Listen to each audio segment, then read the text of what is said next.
Profit loss का question था। उसमें क्या है कि भाई डिजिट है ना, वो डिजिट अच्छे से कटी नहीं। एक तो प्रॉफिट लॉस के क्वेश्चन छोड़ दिया, फिर उसके बाद एम्पेरिकल फॉर्मूला छोड़ दिया। एम्पेरिकल फॉर्मूला बहुलक बराबर टू माध्य माइनस 3 माध्य का माइनस 2 माध्य। और फिर एम्पेरिकल फॉर्मूला के बाद एक क्वेश्चन छोड़ दिया वाटर में स्ट्रीम का, तीसरा क्वेश्चन। चौथा क्वेश्चन छोड़ दिया चतुर्भुज का। और चौथा क्वेश्चन चतुर्भुज का छोड़ने के बाद 4 क्वेश्चन तो ये हो गए, चतुर्भुज का छोड़ दिया। तो 4 क्वेश्चन तो ये जी मैथ में छोड़ दिए। फिर रीजनिंग में मैं अप्रॉक्सीमेट सभी क्वेश्चन कर दिए, लेकिन ये ऐसा नहीं है कि भाई कोई क्वेश्चन छोड़ा है, ऐसा मेरे को अभी ध्यान नहीं आ रहा। लेकिन और अभी सोचता हूँ 1 मिनट।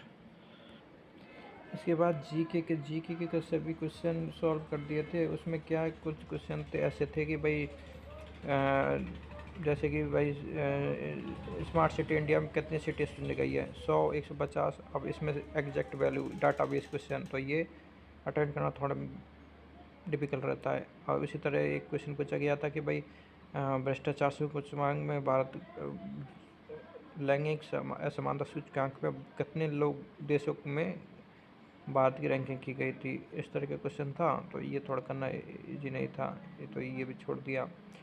रीजनिंग में अप्रोक्सीमेट सभी का सभी कर दिए।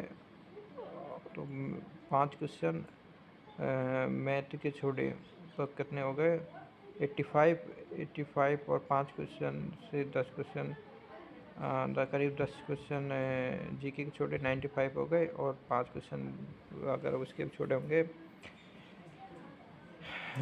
5 क्वेश्चन अगर रीजनिंग के भी छोटे होंगे तो 100 क्वेश्चन हो गए। अब तक मेरी नज़रों में एक रॉन्ग क्वेश्चन किया था WPL वाला। और अब मैं अब भी देखूँ तो आंसर की आने से पहले एनालिसिस करके देखूँ तो मेरे नंबर आने चाहिए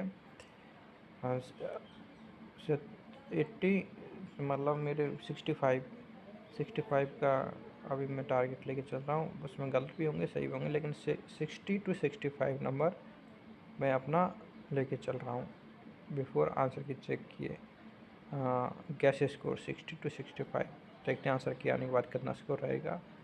पेपर के बारे में कहे तो पेपर बिल्कुल ही जो पढ़ते आ रहे हैं परमार का SSC की प्रिपरेशन में मैथ आउट ऑफ सिलेबस कुछ भी नहीं था। जो है उसी को प्रैक्टिस करना, उसी में इम्प्रूवमेंट करना, यही। तो यह रिव्यू